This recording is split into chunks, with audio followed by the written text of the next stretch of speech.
احمد کے ہم دردوں میں غم خواروں میں ہوں، ملت احمد کے ہم دردوں میں غم خواروں میں ہوں، بے وفاؤں میں نہیں ہوں میں وفاداروں میں ہوں، بے وفاؤں میں نہیں ہوں میں وفاداروں میں ہوں۔ بسم اللہ الرحمن الرحیم۔ ناظرین کرام السلام علیکم ورحمۃ اللہ وبرکاتہ۔ پروگرام تاریخی حقائق کے ساتھ آپ کی خدمت میں حاضر ہیں۔ یہ پروگرامز کی ایک سیریز ہے جس میں مختلف موضوعات پر مبنی پروگرامز ہم آپ کی خدمت میں پیش کرتے ہیں۔ ہمارے آج کے پروگرام کا موضوع ہے خلافت۔ حضرت حذیفہ رضی اللہ عنہ سے مروی ہے کہ آن حضور صلی اللہ علیہ وآلہ وسلم نے فرمایا کہ تمہارے درمیان نبوت قائم رہے گی جب تک خدا تعالیٰ چاہے گا، پھر اس کے بعد خلافت علی منہاج النبوت کا نظام قائم ہوگا، جس کے بعد بادشاہت آئے گی اور پھر جابر بادشاہت اس کی جگہ لے گی، اور اس کے بعد اللہ تعالیٰ تمہارے درمیان خلافت علی منہاج النبوت کا نظام پھر قائم کرے گا۔ اس کے بعد آن حضور صلی اللہ علیہ وآلہ وسلم خاموش ہو گئے۔ ناظرین کرام، خلافت کے موضوع پر بات کرنے کے لیے ہمارے ساتھ آج شرکائے گرامی ہیں مولانا عبدالباسط شاہد صاحب اور مولانا کمال یوسف صاحب۔ مولانا عبدالباسط شاہد صاحب، اسی موضوع سے متعلق میرا پہلا سوال آپ سے یہ ہے کہ جس طرح ہم دیکھتے ہیں کہ مسلمانوں کے دوسرے فرقے خلافت کی نبوت کو محسوس کر رہے ہیں اور کافی عرصے سے یہ بات چل رہی ہے۔ 1973 میں جب یہ عالمی مسلمان ممالک کی کانفرنس ہوئی تھی، یہ بات سامنے آئی تھی اور آج بھی ہے۔ دوسری طرف ہم دیکھتے ہیں کہ جماعت احمدیہ میں خلافت کا نظام اللہ تعالیٰ کے فضل سے قائم ہے، 100 سال سے زیادہ ہو چکے ہیں، مضبوطی کے ساتھ ہے۔ اگر یہ نظام نہیں چاہیے تو پھر کون سی خلافت ہے جس کی بات کرتے ہیں دوسرے فرقے؟ خلافت اللہ تعالیٰ کی طرف سے ملنے والا ایک بہت بڑا انعام ہے۔ مسلمانوں کو حضرت صلی اللہ علیہ وسلم کے ارشاد کے مطابق یہ انعام، یہ برکت حاصل تھی، اور وہ زمانہ ہر لحاظ سے اسلام کا سنہری زمانہ سمجھا جاتا ہے۔ عام طور پہ ہم کہتے ہیں کہ فتوحات اس زمانے میں بہت زیادہ ہوئیں، وہ ٹھیک ہے، وہ ایک ضمنی فائدہ ہے، لیکن اسلام کی تبلیغ و اشاعت اس زمانے میں جس طرح سے ہوئی، اس میں یہ نہیں کہ صرف کنورشن بہت زیادہ مل گئی، بلکہ عجیب بات یہ ہے، اور غالباً میں سمجھتا ہوں کہ یہ بے مثال چیز ہے، کہ عرب لوگ جس جگہ بھی گئے اسلام کا پیغام لے کے، انہوں نے وہاں اس طرح سے لوگوں کو متاثر کیا کہ لوگ اپنا کلچر بھول گئے، اپنی زبان نظر انداز کر دی انہوں نے۔ حالانکہ دیکھیں کلچر اور زبان سے کتنا پیار ہوتا ہے لوگوں کو، اور یہ جہاں جہاں اسلام گیا ہے، جہاں جہاں اسلامی مبلغ گئے ہیں، جہاں جہاں صحابہ کرام رضوان اللہ علیہم اجمعین گئے ہیں، انہوں نے اتنا اچھا اثر چھوڑا اپنا کہ لوگوں نے یہ پسند کیا، اس بات کی خواہش کی کہ ہم اپنی زبان چھوڑ کے عربی زبان اختیار کرتے ہیں، ہم اپنا کلچر جو ہے وہ تبدیل کرنے کو تیار ہیں، اور تبدیل کیا انہوں نے۔ بہرحال یہ ایک بہت ہی کامیاب اور سنہرا دور تھا۔ اس کے بعد خدا تعالیٰ کے منشا کے مطابق ایک عرصے کے بعد یہ چیز ختم ہو گئی۔ اس کے بعد سے مسلمان اس کی کمی تو ضرور محسوس کرتے رہے، لیکن یہ خدائی وعدوں کے مطابق ان کے میسر نہیں تھی۔ ہمارے زمانے میں سمجھتا ہوں کہ دو چیزیں ایسی ہیں جو مسلمانوں کو ہمیشہ یاد بھی رہتی ہیں، اور اس کی وجہ سے ان میں خواب غفلت کا سا عالم بھی طاری رہتا ہے۔ ایک اس میں یہ ہے کہ امام مہدی آئیں گے، بڑا پرجوش اور پرجذبہ بات ہے کہ وہ امام مہدی آئیں گے اور پھر یہ ہوگا اور یہ ہوگا اور یہ ہوگا، لیکن اس کا نتیجہ یہ ہے کہ مسلمان ہمیشہ اس بات کے خیال میں رہتے ہیں کہ امام مہدی آئیں گے تو یہ کام ہوگا۔ ابھی ہمارا انتظار کا زمانہ ہے۔ اب دیکھیں بڑا بھی کوئی مصروف آدمی ہو، اگر وہ ایئرپورٹ پہ چلا گیا یا ریلوے اسٹیشن پہ چلا گیا، انتظار میں بیٹھا ہوا ہے، تو اپنی وہ فارغ بیٹھا ہے، کتنا بھی مصروف آدمی ہوگا انتظار میں۔ مسلمان اس انتظار میں بیٹھے ہیں، اور یہ وجہ ہے کہ باوجود اس کے کہ پیٹرول کی دولت بھی حاصل ہے، حکومتیں بھی حاصل ہیں، کہنے کو ہماری 50 سے زیادہ مسلمان حکومتیں ہیں دنیا میں، لیکن نتائج کے لحاظ سے صفر ہے۔ تو یہ ایک تو یہ چیز ہے کہ امام مہدی آئیں گے اور ان کے آنے کے ساتھ انقلاب آ جائے گا، وہ کافروں کو مار دیں گے، مسلمانوں کی فتح ہو جائے گی، کامیابی ہو جائے گی، ہر طرف اسلام اسلام ہو جائے گا۔ یہ بڑا اچھا تصور ہے، لیکن اس کی خرابی یہ ہے اس میں کہ اس کے نتیجے میں مسلمان قوت عمل سے محروم ہو گئے، اور یہ حقیقت ہے، اس میں کوئی اختلاف نہیں ہو سکتا۔ دوسری چیز یہ مسئلہ خلافت ہے، میں سمجھتا ہوں یہ بھی اس سے ہی ایک طرح سے مربوط ہے کہ خلافت جو ہے وہ انعام چھن گیا ہم سے، وہ انعام مسلمانوں کے پاس نہیں رہا۔ اس کی کئی وجوہ ہو سکتی ہیں، جیسے آپ نے حدیث میں پڑھا، حضرت صلی اللہ علیہ وسلم نے پہلے سے ارشاد فرمایا تھا۔ تو اس کے لیے پھر مسلمان مختلف انداز میں ہمیشہ کوشش کرتے رہے، حالانکہ یہ وعدہ جو تھا یہ مشروط تھا ایمان اور عمل صالح سے۔ حضرت صلی اللہ علیہ وسلم کا ارشاد ہے کہ ایک لمبا زمانہ مسلمانوں پہ، جسے فیض عوج کے نام سے حضور صلی اللہ علیہ وسلم نے یاد فرمایا ہے، آئے گا، وہ گمراہی کا زمانہ ہوگا، اس میں اسلام جو ہے اس کا نشان ختم ہو جائے گا، قرآن جو ہے اور صرف اس کے نقش باقی رہ جائے گا، قرآن پہ کوئی عمل نہیں کرے گا، وہ تفصیل سے اس کو بتایا گیا ہے۔ اور فرمایا کہ میرا ان سے کوئی تعلق نہیں، اور لست منہم ولیس منی، ہم ایسے مسلمان ہوں گے کہ وہ امت محمدیہ تو کہلائیں گے، لیکن ان کا کوئی عملاً کوئی تعلق میرے ساتھ نہیں ہوگا۔ یہ لمبا عرصہ 1000 سال کا قریباً گزر گیا، اور اس میں گویا ایمان جو ہے وہ ضائع ہو گیا، ایمان نہیں رہا حضور کے ارشاد کے مطابق اور آیت استخلاف کے مطابق، اس میں بھی یہی ذکر آتا ہے۔ اس کے بعد حضرت صلی اللہ علیہ وسلم فرماتے ہیں کہ آخری زمانے میں رجل فارس ایک آئے گا، یا کچھ رجال فارس آئیں گے، لا نالہ من سریہ، ایمان کو سریہ سے واپس لائیں گے۔ تو نعمت خلافت اور برکت خلافت جو ضائع ہو گئی تھی ایمان کی کمی کی وجہ سے، حضور صلی اللہ علیہ وسلم فرماتے ہیں کہ ایمان واپس آئے گا اور نعمت خلافت قائم ہو جائے گی۔ تو مسلمان انتظار میں ہیں اس وجہ سے کہ وہ سمجھتے ہیں کہ خلیفہ جب خلافت قائم ہوگی مسلمانوں کی بادشاہت ہوگی۔ انہوں نے ہمیشہ خلافت کو بادشاہت سے اور شان و شوکت سے جوڑ کے رکھا، اپنے ماضی میں زندگی بسر کی، مستقبل کی طرف نہیں دیکھا۔ یہ نہیں دیکھا کہ اس کے نتیجے میں مسلمانوں پہ بھی ذمہ داری عائد ہوتی ہے، اور وہ اگر ذمہ داری ادا کریں گے تو وہ عہد جو پورا ہوگا، اللہ تعالیٰ کا وعدہ نہیں ہوگا۔ تو یہ امام مہدی کا تصور اور خلافت کا تصور ایسے ہے کہ گویا وہ اپنے اس بچپن کے زمانے کو یاد کر رہے ہیں کہ وہ زمانہ بڑا اچھا تھا، وہ زمانہ واپس آ جائے، لیکن اس کے لیے کوئی کوشش نہیں ہے، اور وہ کوشش ہے اس وجہ سے نہیں ہے، وہ بھی اس میں بھی خدائی حکمت ہے کہ وہ تو اللہ تعالیٰ کی طرف سے یہ چیز آتی ہے۔ منہاج نبوت تو تبھی بنے گا جب کوئی نبی آئے گا اور خدا تعالیٰ کی طرف سے، اور وہ آ کے اس کام کو شروع کرے گا۔ جزاکم اللہ۔ کمال یوسف صاحب، اب ہم بات کرتے ہیں معترضین خلافت کے بارے میں، خصوصاً جو جماعت احمدیہ کی خلافت پر اعتراض کرتے ہیں۔ حضرت مسیح موعود علیہ السلام کی تصنیف الوصیت میں پہلا تو وہ اعتراض یہ کرتے ہیں کہ کہیں پر خلیفہ کا ذکر نہیں ہے بلکہ انجمن کا ذکر ہے۔ تو اسی ضمن میں وہ کہتے ہیں کہ ایک شخص کی خلافت کا کنسیپٹ حضرت مسیح موعود علیہ السلام کے فرمودات میں نہیں ملتا۔ اس اعتراض کا کیا جواب ہے؟ اصل یہ ہے کہ یہ سوال مجھے تھوڑا سا پریشان کرتا ہے۔ اس کی وجہ یہ ہے، میرے نزدیک نظام وصیت اور خلافت ایک ہی چیز، یہ لازم ملزوم ہے۔ بالکل ایسے جیسے آپ کہیں کہ ایک سوسائٹی ہے، ہم اس کو جماعت کہتے ہیں، جماعت، اور کہیں اس میں امام کوئی نہیں ہے۔ بھئی امام کے بغیر جماعت کیسے بن گئی، اور جماعت کے بغیر امام کی کیا ضرورت ہے؟ نظام وصیت پہ ان کو ایمان ہے، نظام وصیت کے چلانے والے کا ذکر نہیں کر رہے، یہی ہے نا، یہ عجیب ان کا تضاد ہے۔ اصل بات یہ ہے، میرا ایک ذاتی تاثر ہے، حضرت مسیح علیہ السلام نے خلافت کے لیے جو لفظ استعمال کیا نا، میں جیسے کہتے ہیں نا کہ لطف آ جاتا ہے مجھے۔ قدرت ثانیہ، میرا بہت تھوڑا علم ہے، لیکن میں یہ نہیں کہہ سکتا کہ ایسا لفظ کہیں استعمال نہیں ہوا، لیکن میرے علم میں کبھی نہیں آیا۔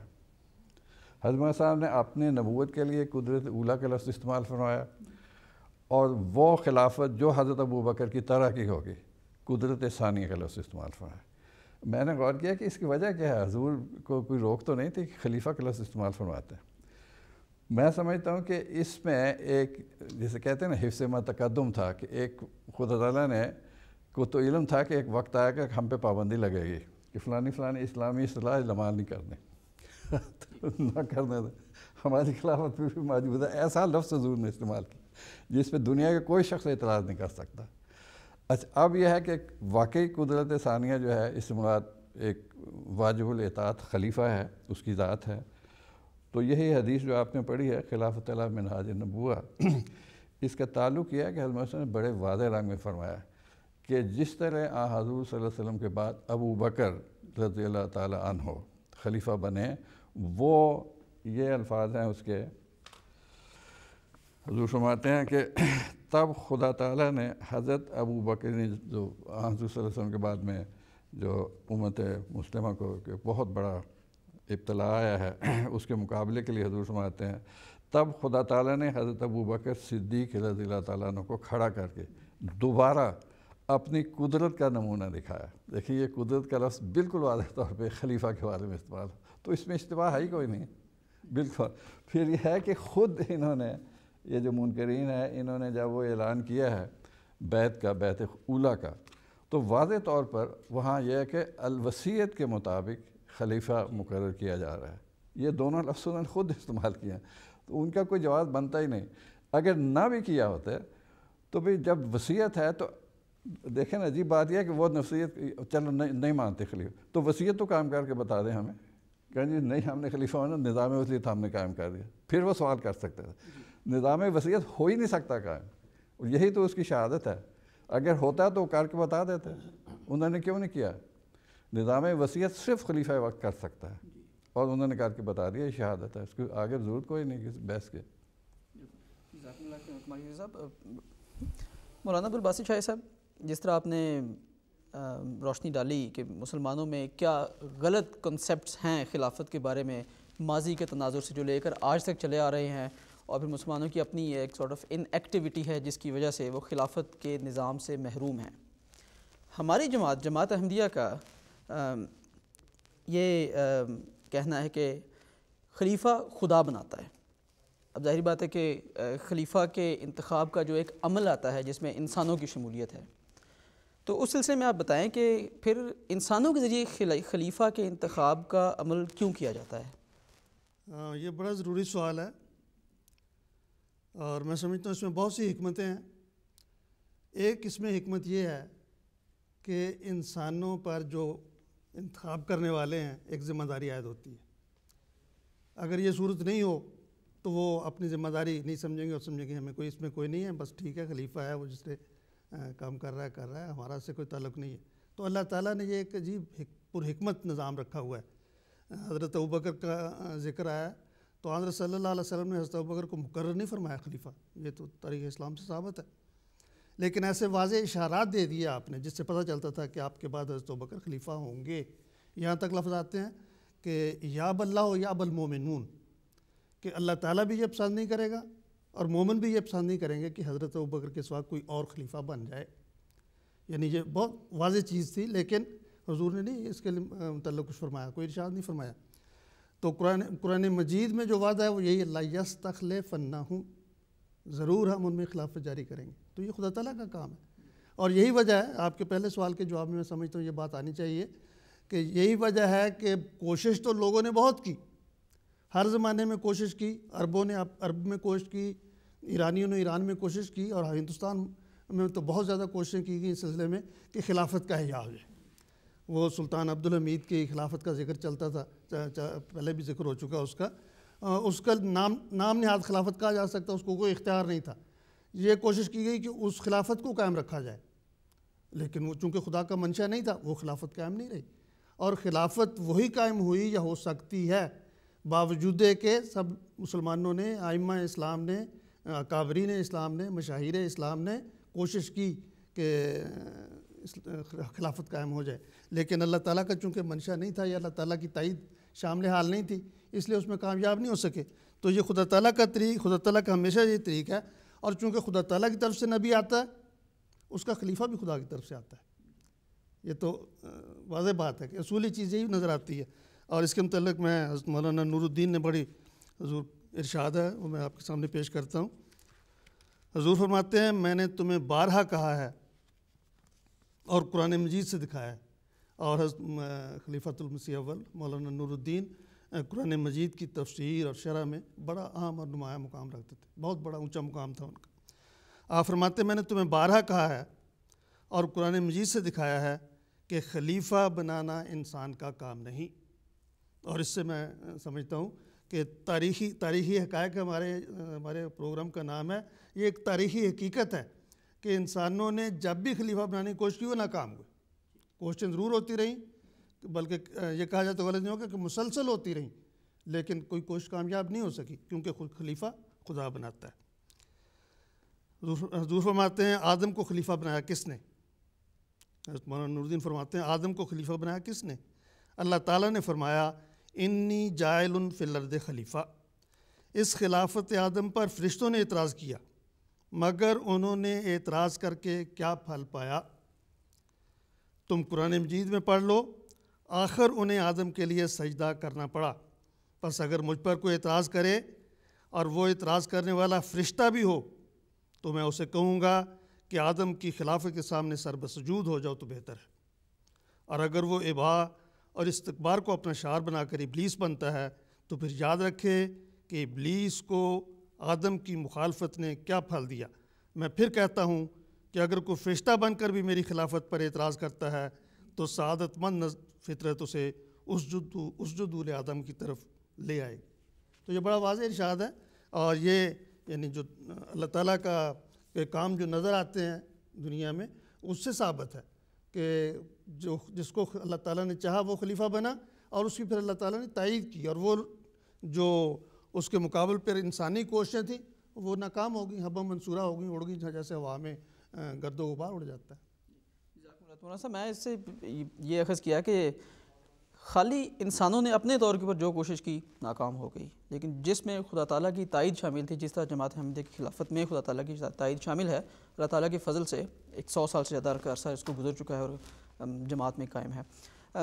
اسی تسلسل کو آگے بڑھاتے ہوئے مولانا کمال یوسف صاحب، اب میرا آپ سے اگلا سوال یہ ہے کہ خدا تعالیٰ کا نظام ہے، خدا تعالیٰ نے جماعت میں قائم کیا ہے، اس کی برکتیں ہم ویسے بھی دیکھ رہے ہیں، اور انفارچونیٹلی جو دوسرے مسلمان کے طبقے ہیں وہ اس کی برکات سے بھی آج کے دور میں واقف نہیں ہیں۔ اگر کوئی کنسیپٹس ہیں، جس طرح مولانا عبدالباسط شاہ صاحب نے بتایا کہ وہ پرانے کنسیپٹس ہیں ان کے ذہن میں، جس کی وجہ سے وہ غلطی کے اوپر ہیں، آپ اگر ہمیں بتا سکیں کہ خلافت کی کیا برکات ہیں ہمارے سامنے اور ہم کو کیسے آج اپنے سامنے دیکھ رہے ہیں؟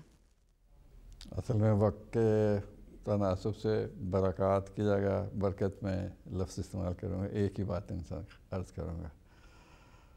سورہ آل عمران میں ایک بڑی مشہور آیت ہے 104، یہ ہر جگہ استعمال ہوتی ہے۔ میں نے دیکھا کہ عموماً جو خطبہ دیا جاتا ہے حجۃ الوداع کے موقع پہ عرفہ میں، اس میں یہ بہت استعمال ہوتی ہے، ہر جگہ تمام مسلمان طبقوں میں۔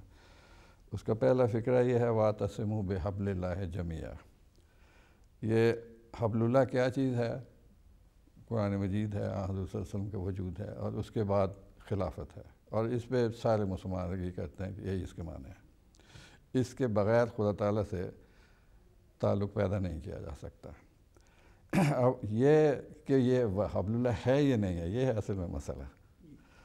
اسی آیت میں اللہ تعالیٰ ایک بڑی واضح نشانی بتاتا ہے، اور وہ واضح نشانی یہی ہے کہ فَأَلَّفَ بَيْنَ قُلُوبِكُمْ فَأَصْبَحْتُمْ بِنِعْمَتِهِ إِخْوَانًا۔ اس کے نتیجے میں حبل اللہ کو آپ پکڑیں گے تو دلوں میں آپس میں محبت پیدا ہوگی، ایک رافت پیدا ہوگی، اور آپ ایک دوسرے کے بھائی بھائی ہو جائیں گے۔ اب بظاہر بڑے خوبصورت لفظ ہیں، بڑے لوگ استعمال کرتے ہیں ہم سب بھائی بھائی، فلانا فلانا بھائی بھائی، لیکن یہ اتنا آسان نہیں ہے۔ میں اس لیے کہتا ہوں کہ دیکھیں نا، سب سے عظیم الشان ہستی مذہب میں حضور صلی اللہ علیہ وسلم کی ہستی ہے، رحمت للعالمین کا بالکل واضح ہے۔ لیکن ساتھ ہی اللہ تعالیٰ فرماتا ہے کہ لو انفقت ما فی الارض جميعا، تو تمام دولتیں خرچ کر لیتا، یہ وسلم کو اللہ تعالیٰ فرما رہا ہے، تو کبھی بھی یہ الفت دلوں میں پیدا نہیں کر سکتا، یہ میں نے پیدا کیا۔ اب وہ وہی بات ہے جو بادشاہ نے کہا کہ خدا تعالیٰ کے بغیر یہ ہو نہیں سکتا۔ خلافت کی یہ علامت ہے۔ اخوت پیدا کرنا لفظ ہی بالکل اور چیز ہے۔ ہماری نہ قبائل کے لحاظ سے رشتہ داری ہے، نہ ملک کے لحاظ سے ہے، کوئی افریقہ سے آ رہا ہے، کوئی مڈل ایسٹ سے آ رہا ہے، پاکستان سے ہے، کوئی ہندوستان سے ہے، کوئی جاپان سے ہے، لیکن جو محبت، باہمی محبت خلافت کے نتیجہ میں پیدا ہوئی ہے وہ دنیا میں بے مثال ہے، کہیں مثال نہیں ملتی. اس میں بحث کی کوئی بات نہیں، کوئی لغوی بات نہیں ہے. سیدھا سیدھا خدا نے فرمایا کہ اس پہ ایمان لاؤ گے، حبل اللہ کو پکڑو گے، فَأَصْبَحْتُمْ بِنِعْمَتِ إِخْوَانًا، بھائی بھائی بن جاؤ گے. اگر بھائی بھائی نہیں مانتے، خلافت کا اعلان کرتے تو کوئی فرق نہیں پڑے گا، دنیا میں کوئی ذرا سی بھی تبدیلی نہیں آئے گی. اب میں اس کی بالکل ایک دو چھوٹی چھوٹی مثالیں آپ کو دیتا ہوں. اب دیکھیں حضرت فتح مسیح اول رضی اللہ تعالیٰ خلافت مقام پہ جب فائز ہوئے ہیں، ان کی سیرت کے واقعہ ہماری جماعت میں عام ہے. وہاں قادیان میں جو بورڈنگ ہاؤس تھا، وہاں کے ملازم تھے، سادہ سے آدمی تھے، چودھری حاکم الدین صاحب. ان کے گھر میں امید تھی، اور کوئی رات کافی مسئلہ بن گیا زچگی کا. جب وقت شروع ہوا تو رات کے 11 بجے، آپ دیکھیں 11 بجے ہمارے علاقوں میں ٹھیک ٹھاک رات ہوتی ہے، سب سوئے ہوئے ہوتے ہیں. وہ حضرت علی مسیح گھر پہنچ گئے، دروازہ کھٹکایا، لوگوں نے روکا کہ بھائی سونے کا وقت ہے. کہنا نہیں میں نے بات کرنی ہے. حضور تشریف لائے. ان کا جی حضور یہ میری مصیبت ہے، میری اہلیہ کو تکلیف شروع ہوئی ہے، میرے پاس نہ کوئی دوائی ہے، میں مصیبت میں پھنسا ہوں. حضور اندر تشریف لے گئے، کھجور ایک لائے، آپ نے دعا کی اور اسے کہا کہ حاکم نے یہ لے جاؤ، اور اس کے بعد مجھے بتانا کیا ہوا. جب یہ رات 11 بجے 12:30 بج گئے ہوں گے، وہ گھر گئے اور بھول گئے کسی وجہ سے. صبح کی نماز میں جب آئے تو حضور نے پوچھا کہ حاکم نے کیا بنا. حاکم نے کہنے کہ الحمدللہ اللہ تعالیٰ کا بڑا فضل ہوا جی، ٹھیک ٹھاک بچی صحت ہو گئی، میری اہلیہ بھی مزے سے سوئی، میں بھی مزے سے سویا، سب کچھ ٹھیک تھا. حضور نے حاکم جی تم تو سو گئے، میں اس وقت سے مصلے پہ بیٹھا ہوا ہوں، تمہارے لیے دعا کر رہا ہوں. ساری رات وہ شخص، یہ ہے خلافت، ساری رات اس کے لیے تڑپ رہا خدا تعالیٰ کے حضور، معمولی سا شخص. یہ ایک پہلو ہے. دوسرا یہ کہ اس کو کتنا مان تھا. میں تو اپنے ڈاکٹر کو آدھی رات نہیں جگا سکتا جا کے، حالانکہ پیسے دیتے ہیں، وہ مفت نہیں جاتے. یہ ہے اس کا مقام. ایک معمولی سا آدمی ہے اور اس کا یقین ہے کہ یہ میرا امام ہے، یہ میرے درد رکھتا ہے، یہ مسئلہ ہی کوئی نہیں ہے، میں آدھی رات کو جگاؤں تو ٹھیک ہے. اس کا کمال دیکھیں، حاکم الدین کا معنی آرام سے چلا گیا. یہ محبت ہے. خدا تعالیٰ سے کہتے ہیں نا فَأَصْبَحْتُمْ بِنِعْمَتِ إِخْوَانًا. یہ کہاں سے کون لے کے آئے گا؟ لفظوں سے کھیلنا بہت آسان ہے کہ جی یہ فلانا خلیفت ہے، فلانا بڑے پھر لقب استعمال کرتے رہیں، لیکن خدا تعالیٰ نے سیدھا سیدھا بتایا ہے کہ یہ محبت کوئی شخص پیدا نہیں کر سکتا، رحمت للعالمین بھی پیدا نہیں کرتا، میں پیدا کرتا ہوں. تو میرے نزدیک اس سے بڑی برکت کیا ہے جو ہمیں ملی ہوئی. اللہم صلی علی محمد وعلی. میں سمجھ سکتا ہوں کہ خلافت کی برکات تو اتنی ہے کہ جن کا اگر ذکر کرنا شروع کریں یہ پروگرام تو بہت چھوٹا ہے، اس کے لیے قلیل ہے.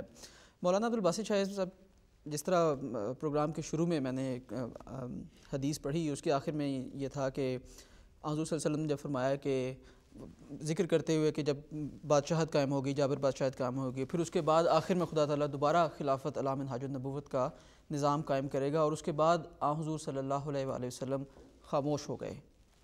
کیا اس خاموشی میں کوئی اشارہ ملتا ہے ہمیں؟ اس خاموشی میں بہت بڑی بشارت ملتی ہے کہ یہ اللہ تعالیٰ چاہے تو انعام اور برکت جو ہے یہ دائمی اور مسلسل ہوگی. حضرت مسیح علیہ السلام کے ارشادات بھی اس سلسلے میں ملتے ہیں، حضرت مولانا نور الدین کے بھی ملتے ہیں. پھر یہ بات بڑی واضح، ہماری جماعت میں تو اکثر خلافت کے موضوع پہ بات ہوتی ہے، تو یہ کہ یہ اس طرف اشارہ تھا کہ یہ برکت جو ہے دائمی برکت ہے اللہ تعالیٰ کے فضل سے. لیکن میں سمجھتا ہوں بشارت اور خوشخبری کے ساتھ اس میں بہت بڑی ذمہ داری بھی ہے. جیسا پہلے بھی عرض کیا گیا کہ جماعت اور افراد جماعت اس لیے شامل کیے جاتے ہیں انتخاب میں، اور افراد جماعت جو ہیں ان پہ ذمہ داری ڈالی جاتی ہے کہ وہ ایمان اور عمل صالح کا سلسلہ جو ہے اس کو قائم رکھیں گے. تو خلافت کا دائمی ہونا جو ہے یہ ایک بہت بڑی بشارت اور خوشخبری ہے، لیکن یہ بہت بڑی ذمہ داری ہے. میں نے شروع میں یہ کہا کہ مسلمان جو ہیں وہ کوئی محنت اور مشقت اور قربانی سے اپنے آپ کو انہوں نے الگ کر لیا، یہ سمجھا کہ امام مہدی آئیں گے، کامیابی حاصل ہو جائے گی، خلافت قائم ہوگی اور بادشاہت مل جائے گی ہمیں. لیکن ہم اللہ تعالیٰ کے فضل سے اس برکت اور انعام سے متمتع ہو رہے ہیں. فرمایا انہوں نے برکت مطلب وقت کے لحاظ سے اس سے زیادہ بیان نہیں کیا جا سکتا تھا، ورنہ یہ تو ایسا موضوع ہے کہ اس پہ جتنا چاہیں بولتے چلے جائیں. تو اس میں بہرحال ایک ذمہ داری بھی ہے. خدا کرے کہ ہم یہ ذمہ داری بآسن طریقہ ادا کرتے رہیں اور یہ انعام حضور صلی اللہ علیہ وسلم کے اس ارشاد اور اشارے کے مطابق ہمیشہ جاری رہے۔ ناظرین کرام، جیسے آپ نے دیکھا کہ ہم نے آج خلافت کے موضوع پر بات کی، اور جیسے کہ پروگرام کے شروع میں نے ذکر کیا کہ تاریخی حقائق پروگرامز کی ایک سیریز ہے۔ اس سلسلے میں مختلف پروگرام آپ کی خدمت میں پیش کرتے ہیں جو آپ کے ملاحظہ کے لیے انٹرنیٹ پر موجود ہیں۔ ہمارا ایڈریس ہے www.youtube.com/mtaonline1۔ اگر آپ جماعتی لٹریچر کا مطالعہ کرنا چاہیں تو ہماری آفیشیل ویب سائٹ ہے www.alislam.org۔ اس کے ساتھ ہی ہمارے آج کے پروگرام کا وقت ختم ہوتا ہے۔ میں اپنے مہمانان گرامی کا شکریہ ادا کرتا ہوں۔ اس کے ساتھ ہی ناظرین اکرام اجازت چاہتے ہیں۔ السلام علیکم ورحمۃ اللہ وبرکاتہ۔ احمد کے ہمدردوں میں غمخواروں میں ہوں، بے وفاؤں میں نہیں ہوں، میں وفاداروں میں ہوں، بے وفاؤں میں نہیں ہوں، میں وفادار